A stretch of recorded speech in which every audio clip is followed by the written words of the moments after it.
جنسی ہراسانی کیس کے ملزم ٹرینی آئی پی ایس کی خودکشی کی کوشش، سینیٹائزر پی لیا۔ حیدرآباد کے ایک ہسپتال میں زیر علاج۔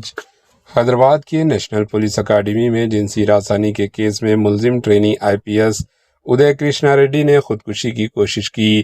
بتایا جاتا ہے کہ کرشنا ریڈی پیر کی صبح موتی نگر میں اپنے رشتہ دار کے گھر پہنچے تھے، جہاں اس نے سینیٹائزر پی کر خودکشی کی کوشش کی۔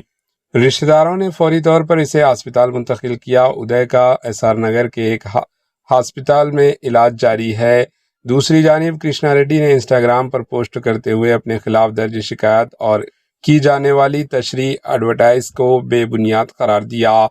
اس نے کہا کہ اسے قانون پر مکمل اعتماد ہے اور انصاف کی جیت ہوگی۔ ٹرینی خاتون سے جنسی ہراسانی کے الزام میں اتوار کو تاپور پولیس اسٹیشن میں ادے کرشنا ریڈی کے خلاف مختلف دفعات کے تحت کیسز درج کیا گیا تھا۔ اس معاملے پر اعلیٰ حکام نے کارروائی کرتے ہوئے اسے سسپینڈ کر دیا۔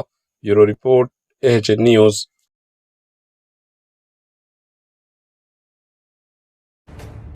AHN نیوز کے YouTube چینل کو سبسکرائب کریں اور بیل آئیکن کو دبانا نہ بھولیں تاکہ آپ کو ہر نئی آنے والی ویڈیو کا نوٹیفیکیشن بر وقت مل سکے۔